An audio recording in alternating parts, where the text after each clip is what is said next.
감사합니다.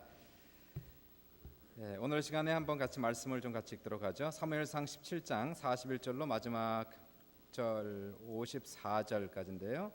41절로 54절까지입니다.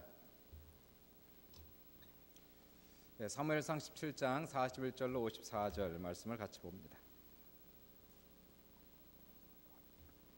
41절부터 우리 교독하겠습니다. 41절 블레셋 사람이 방패든 사람을 앞세우고 다윗에게로 점점 가까이 나아가니라.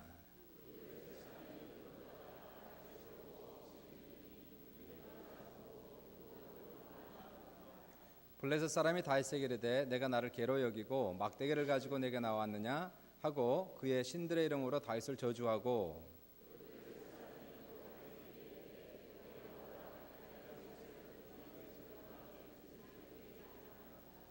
다윗이 블레셋 사람에게 이르되 너는 칼과 창과 단창으로 내게 나오거니와 나는 만군의 여호와 이름 곧 내가 모욕하는 이스라엘 군대 하나님의 이름으로 내게 나아가노라.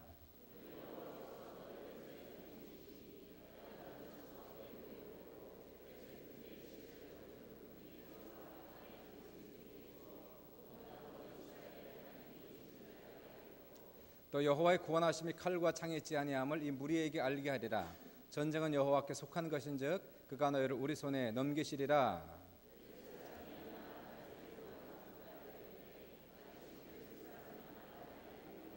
손을 주머니에 넣어 돌을 가지고 물매로 던져 블레셋 사람의 이마를 치매 돌이 그 이마에 박히니 땅에 엎드러지니라.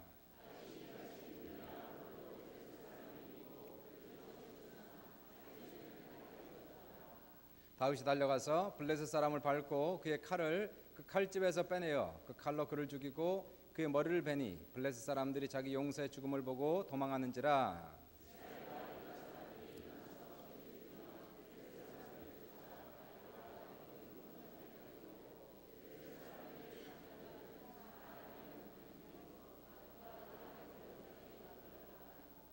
이스라엘 자손이 블레셋 사람들을 쫓다가 돌아와서 그들의 진영을 노략하였고 다윗은 그 블레셋 사람의 머리를 예루살렘으로 가져가고 갑주는 자기 장막에 두니라.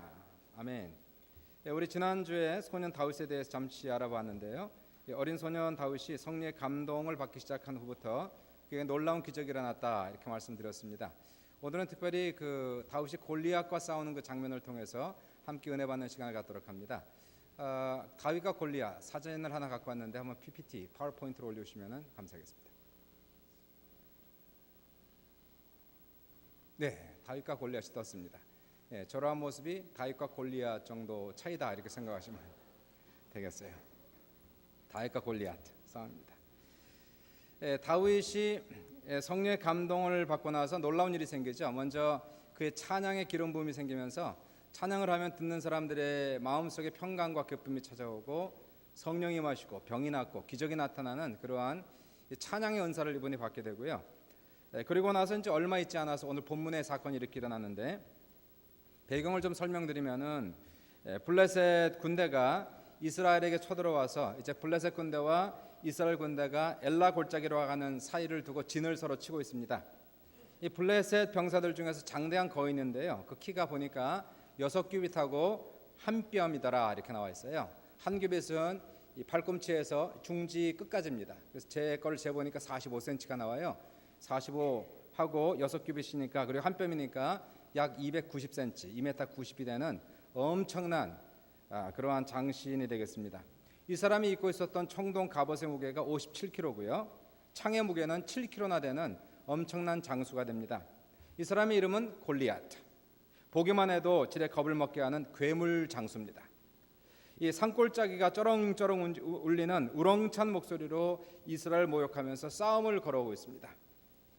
이스라엘 진영에서는 쥐죽은 듯 고요했고요. 거인 골리앗을 상대로 1대1로 싸우겠다고 하는 그러한 병사는 한 명도 없었습니다. 사울 왕조차도 겁을 먹고 그냥 쳐다만 보고 구경만 할 뿐이었고요.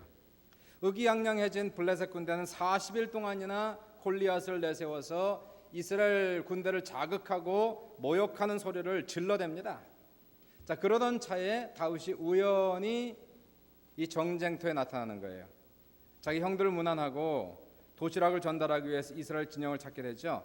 그런데 그때에 골리앗이 외치는 그러한 소리를 들으면서 이 마음속에 거룩한 분노가 분연히 일어나기 시작하죠. 그리고 나서 하는 얘기, 감히 그가 어떻게 살아계신 하나님의 군대를 모욕하느냐. 그리고 또 놀란 것은 이러한 하나님의 이름을 모욕하는 골리앗과 상대하러 싸우고자 하는 사람이 한 명도 없다는 것에 대해서 또 놀랍니다. 이때 다윗의 제일 큰 형 엘리압이죠. 이 엘리압이 다윗에게 나타나서 뜻밖의 반응을 보이는 것이 이렇게 얘기합니다. 네가 어쩌자고 여기까지 내려왔느냐? 들판에 있는 양은 누구에게 떠맡겨 놓았느냐? 이 건방지고 고집 센 녀석아, 내가 전쟁 구경을 하려 내려온 것을 네가 모를 줄 아느냐? 세 번역에 그렇게 나와 있어요. 다윗은 단호했어요. 이러한 골리앗을 그냥 둬서는 안 된다는 얘기입니다. 이러한 골리앗은 반드시 죽여야 된다는 것이에요. 그래서 다윗이 사울 왕 앞에 가서 그렇게 고백합니다. 누구든지 저자 때문에, 저놈 때문에 사기를 이뤄서는 안 됩니다. 임금님, 제가 나가서 저 블레셋 사람과 싸우겠습니다. 사울 왕이 소년의 믿음, 담대함에 대해서는 기특했지만요, 보니까 아니었어요. 16세입니다. 아직도 어린 아이였어요. 목동이었습니다. 군인이 아니었어요. 그래서 이 사울 왕이 이 다윗을 보고 얘기하기를, 그만둬라. 네가 어떻게 싸우냐? 저 사람은 평생 군대에서 잔뼈가 굵은 사람이고 너는 아직 소년이 아니냐? 너는 아직 목동이 아니냐? 이때 다윗의 대답을 들어보십시오. 왕이시여, 저는 아버지 양떼를 지금까지 지켜왔습니다. 사자나 곰이나 사나운 짐승이 나타나서 양떼를 물어가면은 저는 바로 쫓아가서 그놈을 쳐 죽이고 그 입에서 양을 꺼내어 살려내곤 했습니다. 짐승이 저에게 덤벼들면 사자의 턱수염을 잡고 붙잡아서 때려 죽였습니다. 사자의 발톱, 곰의 발톱에서 저를 살려주신 하나님께서 저 블레셋 사람의 손에서 틀림없이 저를 살려주실 것입니다. 이 사울 왕은 이 다윗의 단호함 그리고 믿음에 감동을 받아서 전쟁에 나가도록 허락을 해주죠. 사울의 갑옷을 입었더니 너무 커요. 그리고 불편합니다. 한 번도 입어본 적이 없었으니까. 그래서 그 갑옷 다 벗어버리고 창도 없이 방패도 없이 그가 늘 들고 다녔던 물맷돈 하나를 가지고 들어갑니다. 이 골리앗이 보니까 어린 목동이 나오는 겁니다. 그러니까 오히려 모욕을 당한 느낌에 이게 분한 거였어요.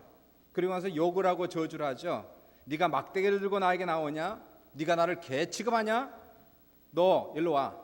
내가 너를 공중의 새와 들짐승의 밥으로 만들어주겠다. 이때 다윗이 단호하게 외친 믿음의 이 고백. 골리앗, 너는 창과 칼과 단창으로 내게 나오냐?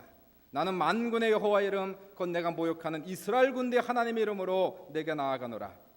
오늘 여호와께서 너를 내 손에 넘기시리니 내가 너를 쳐서 내 목을 벨 것이며 블레셋 군대 시체를 오늘 공중의 새와 땅의 들짐승에 주어 온 땅으로 이스라엘에 하나님이 계신 것을 알게 하겠노라.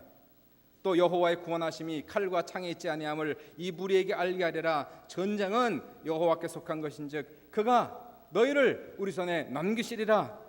그러고는 다윗은 발빠르게 움직이기 시작했어요. 16세 목동입니다.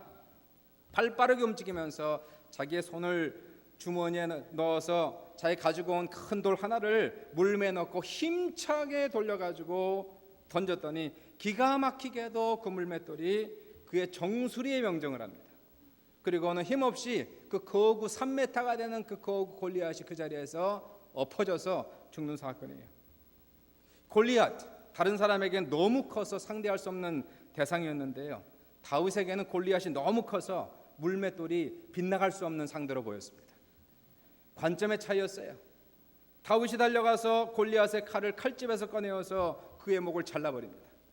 블레셋 군대는 자기의 장군이 죽은 것을 보고 벌벌 떨며 도망가고 이스라엘 군대는 환호를 지르면서 힘을 얻어서 그리고는 블레셋 군대를 쳐서 죽이는 사건을 보게 돼요. 이때부터 시작하여서 이스라엘의 역사 속에서는요, 이스라엘의 역사 속에 처음으로 비로소 블레셋 사람들의 압제에서 완전한 자유를 받게 됩니다. 후에 다윗이 왕이 된 다음에는 오히려 블레셋 사람들이 이스라엘에게 무릎을 꿇고 조공을 바치는 그러한 역사의 변화를 우리가 볼 수가 있게 되는 것이에요. 이 골리앗 사건을 가만 보면서 우리에게 주시는 그러한 말씀은 뭘까요? 우리 인생 속에도 이러한 골리앗이 분명히 있습니다. 어떤 사람에게는 골리앗이 질병의 골리앗이 있습니다. 어떤 사람에게 사업의 실패가 골리앗으로 찾아오기도 합니다. 어떤 사람은 가정에 큰 문제가 골리앗처럼 찾아와요. 남편이 골리앗 같기도 하고 아내가 골리앗 같기도 하고 새끼들이 골리앗 같기도 하고 너무너무 골치가 아픕니다. 도저히 이길 자신이 없는 거예요. 어떤 사람에게는 중독에 빠져서 그 끊어보려고 하는데 끊어지지가 않아서 그 중독에 의해서 술 중독에 빠졌어요.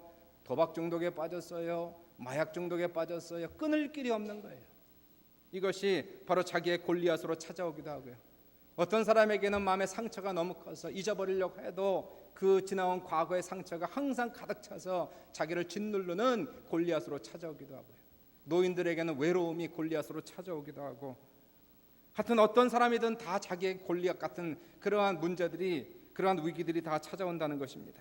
이러한 골리앗을 대항해서 우리는 반드시 이 영적 전쟁에 이기는 우리 모두가 되시기를 주님의 이름으로 축원합니다. 어떻게 이길 수 있을까요? 오늘 세 가지를 봅니다. 첫 번째, 담대하라. 따라해 보십시오. 담대하라. 골리앗과의 싸움은 1차적으로 정신적 싸움이에요. 정신력이 떨어지면 이미 게임은 끝난 겁니다. 정신적 싸움에서 실패하면은 인생에 실패하는 것이고 모든 일에 실패할 수밖에 없다는 것이. 골리앗을 보고 무서워 떨고 있는 이스라엘 군대는 아예 나갈 생각조차 못하고 있는 거예요. 겁이 나서, 겁에 질려서, 무서워서 아예 한 걸음도 앞으로 진전을 못합니다. 그러나 골리앗이 소리를 지르고 이스라엘 군대를 저주하고 모욕하는 소리를 들은 다윗의 반응은 어땠을까요? 다윗은 이렇게 반응합니다. 이 할례 받지 않은 블레셋 사람이 어떤 놈이기에 살아계신 하나님의 군대를 모욕하느냐. 다윗에게는 두려움이 없었어요. 공포가 없었어요. 잭 크란필드라는 사람 말하기를 인생에서 가장 큰 핸디캡은 공포이다, 그렇게 얘기합니다. 사람에게 다 핸디캡이 있어요. 다 부족하고 연약한 점이 다 있습니다. 뭔가 자기에게 핸디캡이 있다고 늘 생각하는데요, 어떤 사람에게는 자기의 가난이 핸디캡으로 찾아오고요, 공부하지 못한 것, 한입니다. 자기의 핸디캡이에요. 어떤 사람에게는 경제적으로 망했어요. 핸디캡입니다. 어떤 사람은 육체적인 핸디캡을 가지고 있습니다.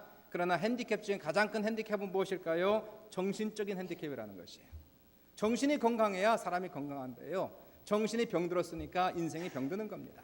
정신이 약하니까 인생이 허무하게 무너지는 것을 우리가 보게 되는 것이고요. 정신적인 핸디캡 중에서 가장 큰 핸디캡은 무엇일까요? 두려움, 공포라는 것이에요. 살아갈 용기가 없다는 것이에요. 해볼 만한 용기가 나타나지 않는다는 것이에요.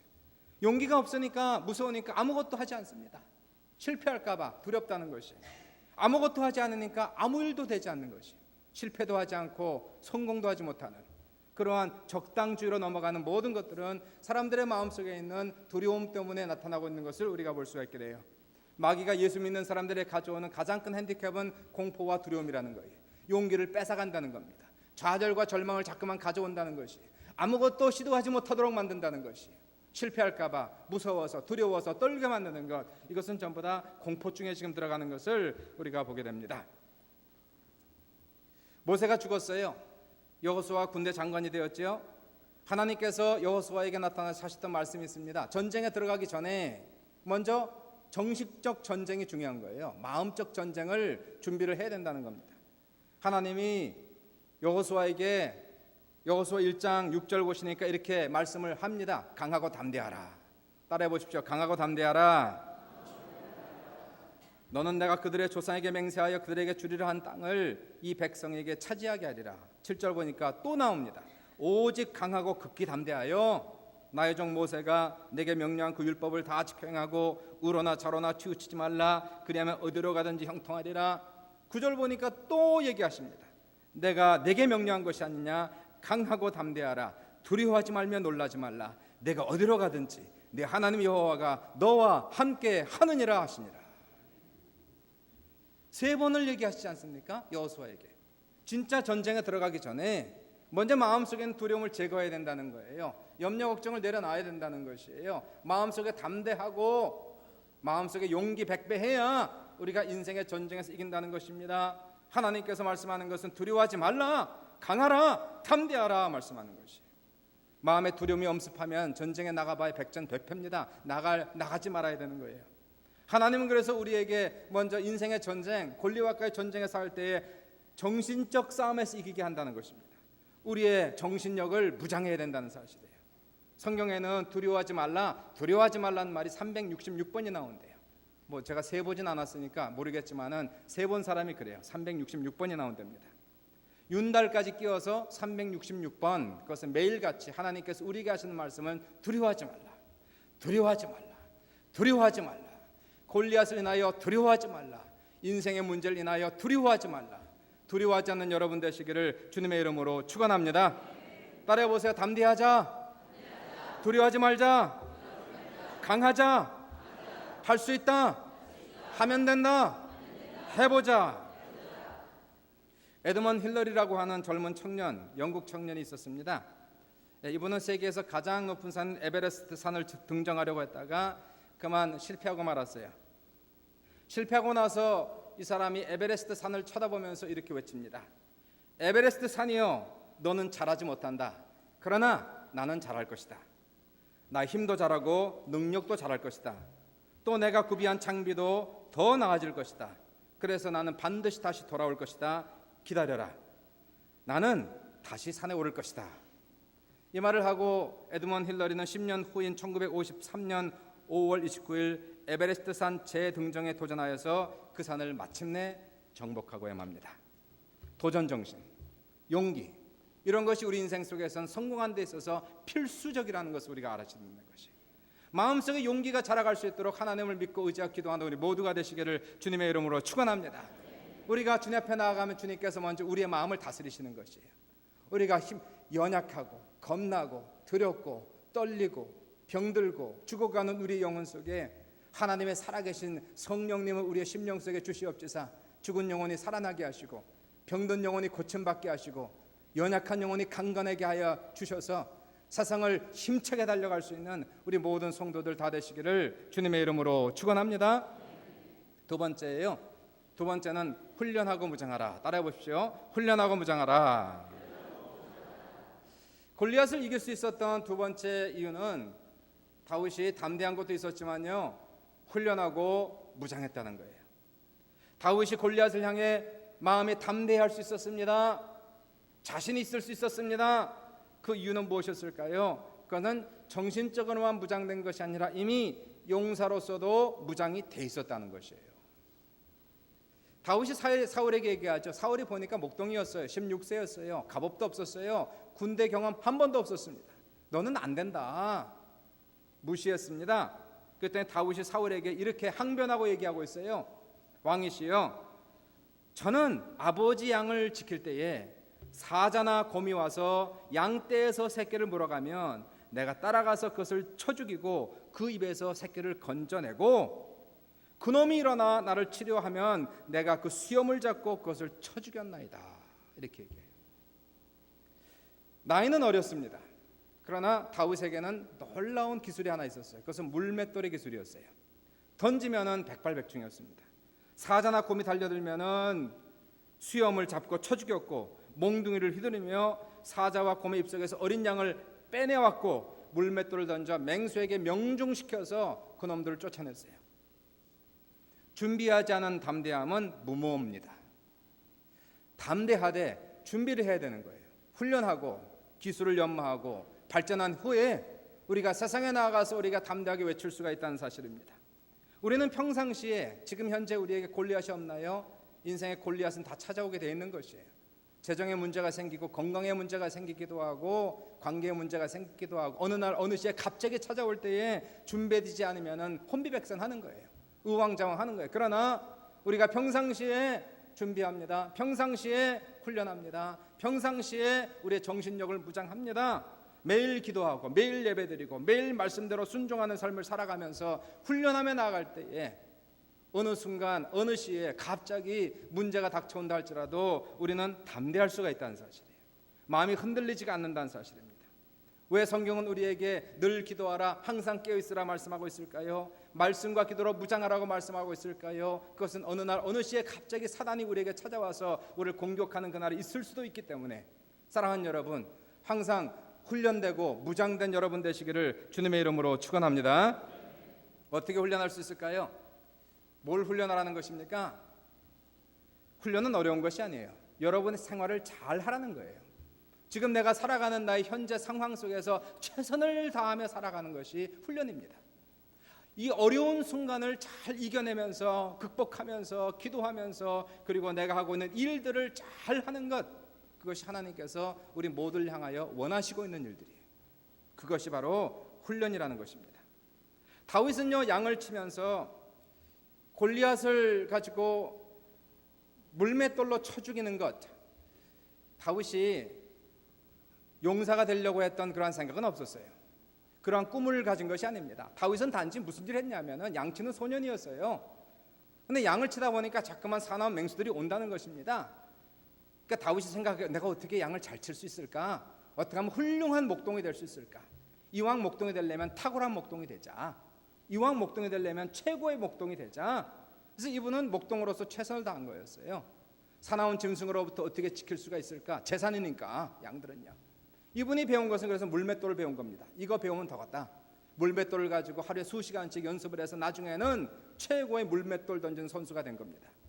나중에 동물들이 나타나도 무섭지가 않았어요. 늑대, 곰 나타나도 이 사람은 워낙 물맷돌에 있어서 따라갈 자가 없었기 때문에 물맷돌을 던지면 동물들도 쫓아낼 수 있는 그러한 역사가 있었던 것을 우리가 보는 것입니다. 사랑하는 여러분, 우리가 훈련된다는 것은 바로 이런 부분이에요. 하나님께서 우리가 현재 지금 하고 있는 그 일들에 있어서 탁월한 사람이 되라는 것입니다. 직장인으로, 사업인으로 탁월한 사람이 되어야 되는 것이고요. 학생은 학생대로 탁월한 학생이 되어야 되는 것이고, 아내는 아내대로, 남편은 남편대로 탁월한 남편과 아내 역할과 의무를 다하라고 하나님께서 말씀을 주시고 있다는 것입니다. 모세 같은 경우를 보세요. 모세는 40년 동안 궁중에서 최고의 지성을 쌓았습니다. 그리고 또 40년 동안 광야에 가서 광야를 배웠어요. 40년 동안 지성을 쌓고 40년 동안 광야를 배웠더니 80년 이후 하나님이 준비시키고 나서 80년부터 40년 동안 하나님의 쓰임을 받고 있는데요. 놀랍게도 40년 모세가 하나님께 쓰임을 받으면서 이스라엘 민족을 데리고 광야를 지나가는 동안 이스라엘 민족은 그 광야를 몰랐어요. 한 번도 지나간 적이 없었어요. 그러나 모세는 자기 손바닥처럼 광야를 보았습니다. 다 자기가 지나간 자리였어요. 어디로 가면 풀이 있고 어디로 가면 물이 있고 어디로 가면 독병이 있는지를 다 알고 있었어요. 무엇을 통해서? 삶의 경험을 통해서 알았다는 사실이에요. 그 부분에 있어서는 모세를 따라갈 자가 없었습니다. 모세는 그리고 나중에 모세 오경을 쓰지 않습니까? 창세기, 출애굽기, 레위기, 민수기, 신명기를 쓰게 됩니다. 어떻게 썼을까요? 40년 동안 궁중에서 최고의 지성인으로 되었기 때문에 모세 오경을 쓸 수 있던 지성이 있었고, 그리고 이스라엘 민족을 광야 동을 40년 지나갈 수 있게 했었던 실전의 능력이 있었던 것을 우리가 보게 되는 것이에요. 모세가 나중에 이런 사람이 될 줄 누가 알았어요? 몰랐어요. 모세는 단지 자기의 삶에서 최선을 다하고 영향력 있는 사람이 되기 위하여 노력했고요. 그리고 탁월한 사람, 탁월한 리더자가 되기 위해서 훌륭한 목자로, 훌륭한 사람으로서 공부하고 그리고 역량을 갖추었더니 하나님께서 쓰시더라는 것입니다. 우리가 지난주에 보았지만 요셉을 보십시오. 요셉이 나이 30세에 바로 왕에게 불려가서 그리고 나중에 하루아침에 국무총리가 되지 않습니까?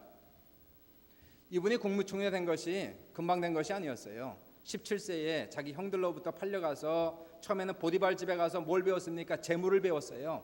그 집에 총무로 돼서 모든 재정에 대한 것을 빠삭하게 배웠습니다. 그리고 나서 얼마 지나지 않아서 억울하게 누명 쓰고 감옥으로 들어갔습니다. 한탄하고 억울하고 폰하고 죽이고 싶고 그러지 않았습니다. 거기 들어갔으면 거기가 하나님 보내신 장소입니다. 배워야지요. 감옥에서 뭔가 배울 것이 있으니까 거기에서 또 최선을 다합니다. 감옥에 대해서 뭘 배웠을까요? 거기는 정치인들이 모이는 감옥입니다. 정치를 빠삭하게 배웠어요. 애굽에 대한 정치에 대해서 아주 잘 알았습니다. 재무에 대해서 탁월했어요. 정치에 대해서 탁월했어요. 13년 동안 그가 배운 것은 종으로서 재무를 배웠고 감옥의 죄수로서 정치를 배운 거예요. 나중에 30이 되었습니다. 바로왕이 불렀습니다. 부르고 나서 바로왕에게 하는 얘기들을 보니까 재무에 대해서 너무나 잘 알아요. 정치에 대해서 너무나 잘 알아요. 바로왕이 무릎을 치면서 했던 얘기가 뭡니까? 너처럼 하나님의 감동을 입은 사람이 어디 있느냐. 그리고 자기의 반지를 빼어서 어제 저녁에는 감옥에 있었던 죄수인데 오늘은 반지를 껴서 국무총리가 되게 한 사건을 보게 됩니다. 여러분, 우리가 감옥에 있어도 배울 것이 있는 거예요. 종이라도 내가 종으로 팔렸습니까? 내가 우리가 감옥에 있습니까? 그 시간 그 자리에 있다면은 피할 수 없는 것이라면 그걸 통해서 배워야 되는 거예요.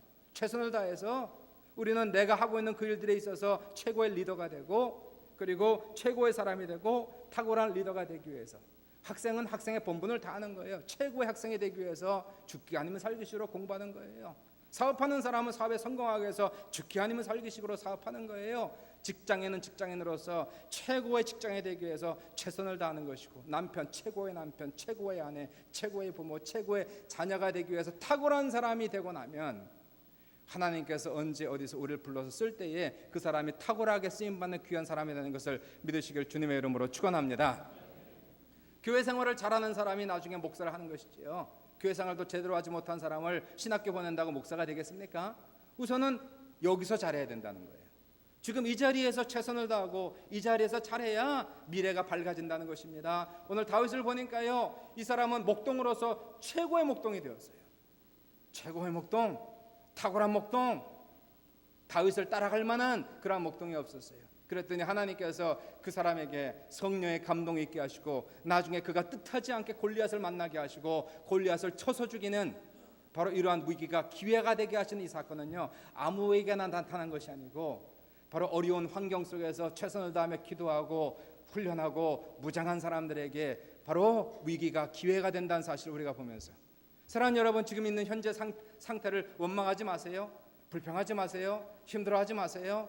지금 있는 상태가 하나님이 나에게 주시는 그런 상황이라면 받아들이세요. 배우세요. 최고의 사람이 되세요. 배우세요. 내가 더 훌륭한 아내가 되겠습니다. 훌륭한 남편, 훌륭한 자식이 되고, 훌륭한 성도가 되고, 훌륭한 목사가 되고, 훌륭한 직장인, 훌륭한 사업인, 훌륭한 의사, 훌륭한 변호사 되어서 하나님께서 그러한 사람의 기름을 부으셔서 크게 쓰시는 놀라운 기적의 역사가 우리 모두에게 넘치시기를 주님의 이름으로 축원합니다. 세 번째 마지막이에요. 첫 번째 담대하라, 두 번째는 훈련하고 무장하라, 세 번째가 하나님을 의지하라. 따라하세요. 하나님을 의지하라. 하나님을 의지하라는 것이에요. 사랑하는 여러분, 지금 골리앗은 곰이 아니고 사자가 아닙니다. 곰과 사자는 이제 다윗이 물맷돌을 하도 던져서 자신이 있지만은, 골리앗은 이게 상대가 틀린 거예요. 골리앗은요, 물론 몸은 크지만은 지금 온 몸이 지금 갑옷으로 꽉 찼습니다. 아무리 돌을 던져도 안 되는 거예요.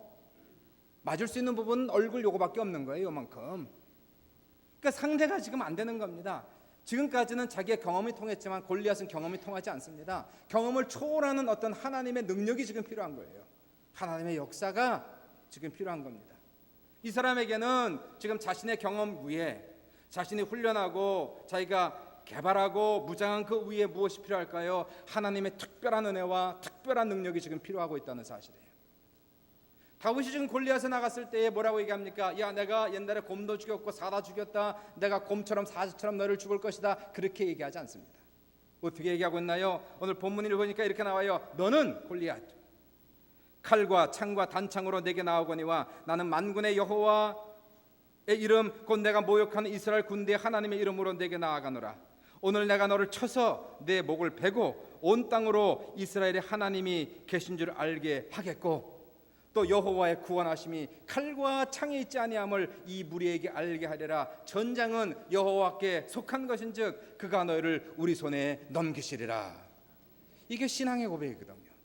자신의 경험을 의지하지 않고 있다는 거예요. 이 전쟁은 나의 전쟁도 아니고 너의 전쟁도 아니고 신들의 전쟁이라는 것이에요. 우리 하나님의 전쟁이므로 내가 하나님을 의지하였으니 하나님께서 내 손을 도우심으로 말미암아 이 물맷돌로 너를 쳐서 죽일 것이다 라고 말씀하는 겁니다. 그리고 나서 놀랍게도 다윗이 물맷돌을 잡아갖고 던졌어요. 자기의 경험이겠죠, 훈련이겠죠. 최대한을 해서 던졌습니다. 놀랍게도 하나님께서 그 물맷돌이 정확하게 1cm의 착오도 없이 정수리에 박히게 함으로 말미암아서 그 엄청난 3m가 되는 이 엄청난 골리앗이 그 자리에서 엎어 죽는 사건을 우리가 보게 되는 것입니다. 우리의 경험을 던지는 거예요. 우리의 지식을 던지는, 그러나 우리의 지식과 경험으로 골리앗이 넘어가는 것이 아니고요, 하나님께서 명중을 시켜야 된다는 것입니다. 하나님이 도와주셔야 된다는 것이에요. 하나님이 역사하셔야 된다는 것입니다. 우리 사람이 노력해도 하나님께서 하늘문을 열으시고 이른 비와 늦은 비를 주셔야 가을철에 수확이 있는 것이지요. 사람이 아무리 노력한들 땀을 흘리고 눈물을 흘리고 많은 씨를 뿌린들 하나님께서 하늘에서 비를 주지 아니하시면 어떻게 수확할 수가 있습니까? 사람의 노력에는 한계가 있는 것이에요. 우리가 노력해야지요. 최선을 다해야죠. 그러나 그 노력 위에 하나님이 축복하지 아니하시면 우리는 열매가 없다는 사실이에요. 우리가 노력하고 최선을 다하는 그 위에 하나님을 의지하고 그분을 믿고 그분 앞에 간절히 기도하여 그분이 우리를 도와주실 때에 기적의 역사가 나타나고 우리를 그동안 수십 년 동안 괴롭혔던 골리앗이 자빠져서 죽는 기적의 사건이 여러분에게 넘치시길 주님의 이름으로 축원합니다. 아무리 많은 큰 중독에 빠져 있다 할지라도 예수 이름으로 나아갈 때에 중독이 오늘 떠나갈 것이고요. 아무리 많은 과거에 힘든 그러한 기억으로 가득 차서 상처라는 그러한 큰 골리앗이 나를 짓누를지라도 오늘 시간에 담대하게 여호와 이름으로 나아갈 때에 이 어둠의 권세가 떠나가게 할 것이고 우리가 자유함을 얻고 돌아가는 이 시간 되시기를 주님의 이름으로 축원합니다. 다윗과 골리앗, 우리가 아는 종교개혁을 하신 마틴 루터 1517년 아닙니까? 이분은 본래 로마 카톨릭의 신부였어요. 큰 신부가 아니라 작은 신부였습니다. 어떤 주교도 아니고요. 이분은 그냥 한 성당을 맡아서 하는 그러한 조용히 공부하는 학자입니다. 그리고 신부님이었어요. 근데 이분의 마음속에 믿음이 생기면서 로마 카톨릭 교회 부패 볼 수가 없었어요. 여기에 항거합니다. 어떤 분연이 지금 일어나고 있어요. 로마 카톨릭 교회 교리를 논박하고 유일한 권위는 성서밖에 없다. 오직 하나님의 은혜로 되는 것이고 믿음으로 되는 것이고 말씀으로만 되는 것이다라고 로마 카톨릭 교회를 대항하여 분연히 일어났을 때에 여러분 이것은 다윗과 골리앗 전쟁 이상입니다. 그 당시에 유럽 전체가 로마 카톨릭이에요. 사회 구조 자체가 로마 카톨릭이었어요. 교황청의 권위와 엄위라는 것은 이거는 무시무시한 그러한 권위와 엄위를 가지고 있는 겁니다. 그 당시에 로마 교황청은 바로 이 황제와 맞먹는 그런 권위를 가지고 있었던 것이에요. 이러한 로마 교황청을 향하여서 그냥 이름도 없고 무명한 학자 타입의 마틴 루터가 일어나서 항거하고 일어난다는 것은 이거는 백이면 백지는 그런 전쟁이었어요. 그러나 마틴 루터는 다윗과 골리앗 전쟁 속에서요 가만히 있을 수가 없는 거예요. 로마 카톨릭 교회는 그 당시에 강제적으로 면죄부를 팔았습니다. 이거 사면 돈 주고 사면 천국 갈 수 있다, 구원받을 수 있다라는 이러한 말도 되지 않는 그러한 것에 자신의 양심이 허락하지 않아서 성당에서 잘못했다라고 설교했고요. 그것으로 또 안 되니까 나중에 1517년 10월 31일 날 비텐베르크 교회 문 앞에 95개의 논제를 붙여가지고 종교개혁을 시작합니다. 결국 이 사람은 4년 만에 신부로서 파면되고 이단 교황에 파면됐습니다. 신부가 아닙니다. 이제는 완전히 평민이고 이제는 수많은 사람들이 마틴 루터를 죽이고자 지금 난리가 났어요. 교황의 파면, 루터는 혼자였어요. 아무도 없었어요. 그러나 이분은 여기서 포기하지 않습니다. 황제 앞으로 나아갑니다. 보름수 국회에서 황제 앞에서 자기를 위한 변호할 기회를 얻게 되지 않습니까? 그 당시에 황제는 카를 5세 황제, 루터에게 오라고 얘기하죠. 국회로 와서 내 자신을 변호하라. 내가 신변 안전 보장을 해주겠다. 그래서 1521년 3월 6일 날 초청장을 보냈는데요. 황제의 안전 보장은 믿을만하지 않았습니다. 갈 거냐 말 거냐, 가다가 죽을 10중 8구 죽을 텐데 또는 가서 죽을 텐데 어떻게 할 것인가. 루터는 기도하다가 단호한 마음을 가지고 보름수로 갑니다. 그리고 했던 그 기록이 지금도 남아있어요. 우리는 보름수에 입성할 것이다. 지옥의 모든 문들과 하늘의 모든 권세들이 막으려고 한다 할지라도 거기서 우리의 사명은 마귀를 쫓아낸다. 청문회에 갔습니다. 청문회에서 딱 두 가지 질문이 있었어요. 그대 이름으로 출판된 이 책들이 당신이 쓴 것인가? 두 번째, 그대는 이 책들에 쓴 내용들을 철회할 것인가? 두 가지 질문 앞에서 마틴 루터는 죽음을 내걸고 답변합니다. 첫 번째 질문에 대해서 맞습니다. 그 모든 책들은 제가 써낸 것이고 또한 더 많은 책들이 있습니다. 두 번째 질문에 대해서 이것을 철회할 것인가? 여기에 대해서 마틴 루터는 하루를 시간을 달라고 그래요. 그리고 하루 집에 가서 기도하고 그리고 돌아와서 황제 앞에 서죠. 그리고 이렇게 얘기합니다. 내 양심은 하나님 말씀에 사로잡혀 있습니다. 나는 아무것도 처리할 수 없고 또 그럴 생각 없습니다. 왜냐하면 양심에 반해서 행동하는 것은 안전하지 못할 뿐 아니라 현명할 일도 아니기 때문입니다. 하나님이여 이 몸을 도우소서. 아멘. 그리고 끝내요. 그것이 바로 가톨릭에서 종교개혁이 일어나고 오늘날 개신교가 생기게 된 바로 유래가 되는 것이에요. 한 사람이 한과에 일어나고 있는 거예요. 바로 나라와 민족 전체의 잘못된 그러한 부정부패를 대항하여 일어난 한 사람에 의해서 바로 개혁이 되는 것입니다. 죽음을 불사하고 깃발을 높이던 한 사람에 의해서 지금 골리앗은 무너지고 있는 것을 우리가 볼 수가 있게 되는 것이에요. 죽음을 불사하고 담대하게 하나님의 이름으로 나아간 마틴 루터, 그동안 내가 공부하고 기도하고 준비한 모든 것들을 하나님께서 들어쓰시면서 바로 그 당시에 가톨릭을 개혁시키고 그리고 새롭게 개신교가 나타나게 한 이 사건을 우리가 볼 수가 있게 되는 것이에요. 여러분, 이 사건을 보면서 바로 다윗과 골리앗의 사건은 성경에 있는 사건뿐만이 아니라 역사 속에도 계속 재현되고 있는 사건이라는 것이에요. 수많은 골리앗들이 있습니다. 사회적 골리앗이 있어요. 시스템적인 골리앗이 있어요.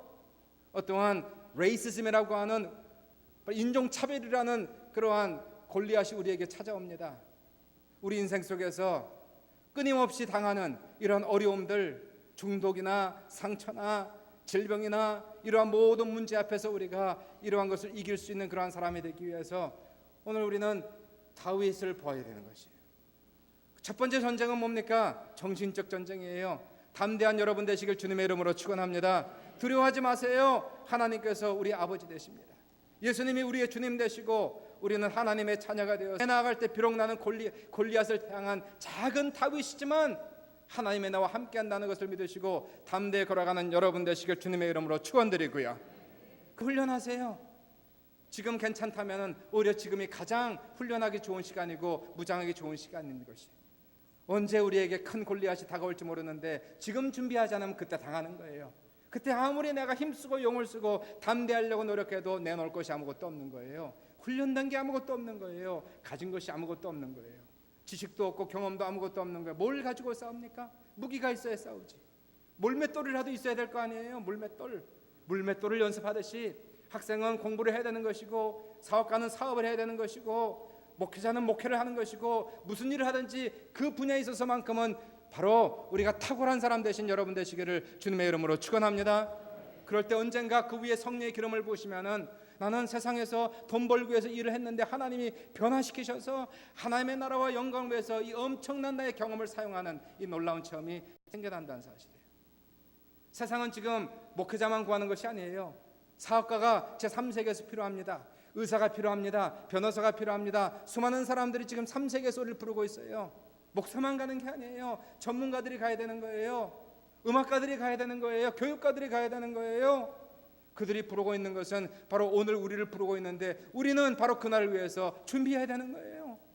내일을 위하여, 많은 무사람을 위하여 오늘 하루 내 역량을 키우고 나를 발전시켜서 내가 하는 일에서만큼은 탁월한 사람이 되어서 그 일이 물맷돌이라 할지라도 그 일에서만큼은 최선의 사람 되시기를, 최상의 사람 되시기를 주님의 이름으로 축원합니다. 그리고 하나님을 의지하는 거예요. 이것이 믿음이죠. 골리앗은 우리의 경험으로 싸워 이기는 것도 아니고요, 우리의 지식으로 되는 것도 아니고, 수많은 골리앗은 우리의 경험을 초월합니다. 우리의 지식을 초월한 거예요. 어제의 골리앗과 오늘의 골리앗은 틀려요. 몇 년 전에 내가 골리앗을 위해서 싸워서 이겼다 할지라도 오늘 나에게 찾아오는 골리앗은 다른 골리앗이 찾아오는 거예요. 옛날에는 재정적인 문제에서 이겼다 할지라도 새롭게 찾아오는 가정 문제는 한 번도 만나본 적이 없어. 너무 힘들어요. 그래서 우리는 새로운 골리앗, 한 번도 싸워보지 않은 골리앗, 경험이 없는 골리앗을 향해 싸울 때는 그때는 하나님을 의지하는 수밖에 없어요. 하나님, 나는 최선을 다하겠습니다. 그러나 하나님이 돕지 아니하시면은 나는 도우소서, 창과 칼과 단창으로 나오는 것이 아니라 나는 여호와 이름으로 나아가오니 내가 물맷돌을 던질 때에 골리앗이 정확하게 명중되어 자빠져 죽을 수 있도록 역사해 주옵소서 할 때에, 사랑하는 여러분, 주님께서는 우리의 그러한 믿음을 보시고 역사하사 우리를 공격하고 우리를 압제하는 모든 골리앗으로부터 자유 안 받는 기적의 역사가 우리 모두에게 넘치시기를 주님의 이름으로 축원합니다. 여러분에게 찾아온 골리앗은 뭡니까? 작은 골리앗이 있습니까? 큰 골리앗이 있습니까? 없는 사람이 없어요. 다 위기가 있고 다 문제가 있고 이슈가 있어요. 싸우십시오. 담대하십시오. 물리치십시오. 기도하십시오. 준비하십시오. 훈련하십시오. 순종하십시오. 주님을 믿고 의지하십시오. 하나님께서 우리를 도우사 우리의 골리앗을 물리치시고 내일 찾아오는 골리앗을 물리칠 수 있는 그러한 은혜를 오늘 우리의 심령 속에 허락하는 귀한 역사 나타나시길 주님의 이름으로 축원합니다. 하나님께서 말씀하시기를 강하고 담대하라, 내가 네게 명한 것이 아니냐. 강하고 담대하라 말씀하실 때에 강한 마음을 가지고 세상에 담대하게 쳐들어간 우리 모두가 되시기를 주님의 이름으로 축원합니다. 주의 이름으로 축원합니다. 기도하겠습니다.